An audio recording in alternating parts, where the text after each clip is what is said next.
Hello বন্ধুরা, good morning সবাইকে। আজকে আবার আমি তোমাদের সকাল একটা স্থলপদ্মের সাথে শুরু করলাম। তোমরা দেখতেই পাচ্ছ স্থলপদ্ম কত বড় সাইজের হয়, পুরো একটা হাতের সাইজের। আর এটা রং দেখছো সাদা, কিছুক্ষণ পর এটা হয়ে যাবে গোলাপি, আর তারও কিছুক্ষণ পর হয়ে যাবে একদম ডিপ পিঙ্ক রঙের। আর এই যে আমার কিছু দোপাটি, আর এই দোপাটিগুলো দেখতেই পাচ্ছ পুরো থোকা দোপাটি, কি সুন্দর, পুরো গোলাপের মতন দেখতে। আর এক ধরনের দোপাটি তোমরা দেখেছো হয়তো, যেটা এক পাটির দোপাটি হয়, সেটা এত সুন্দর দেখতে হয় না, কিন্তু ওই দোপাটিটাও পুরো গাছ ভরে হয়ে থাকে। আর এই দোপাটিটা কত বড়, আর এটা কখনোই গোলাপের থেকে কোনো অংশেই কম নয়। আর তোমরা আগের ভিডিওতে দেখেইছো যে দোপাটির পরিচর্যাটা কতটা সহজ। এবার তোমাদেরকে দেখাই এই চায়না গাঁদাটিকে।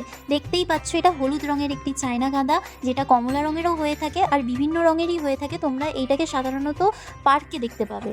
আর এই গাঁদাগুলো পুরো গাছ ভরে থাকে, একটা গাছই এটার জন্য যথেষ্ট। এটাও কিন্তু দোপাটির মতন খুবই অল্প যত্নের গাছ। হলে আমার কাছে আজকে আছে স্থলপদ্ম, চায়না গাঁদা, দোপাটি আর কিছু নয়নতারা। এই পাচ্ছ টুকটুক করে কতগুলো ফুল জমা হয়ে গেছে। আর দেখো স্থলপদ্মটা এই কিছুক্ষণের মধ্যেই গোলাপি রং ধারণ করে নিয়েছে। এরপর যত সময় যাবে আস্তে আস্তে ডিপ গোলাপি রং হতে থাকবে। এই ফুলগুলোতেই গোটা সিংহাসন ভরে যায়, তাই আমাদের আর ফুল কিনতে হয় না। তাই তোমরাও চাইলে ছোট ছোট কিছু অল্প যত্নের গাছ লাগিয়ে ঘরের সুন্দরতাও বৃদ্ধি করতে পারো, আর পুজোর ফুলও কিনতে হবে না, পুজোর ফুলের জোগাড়ও তোমাদের হয়ে যাবে।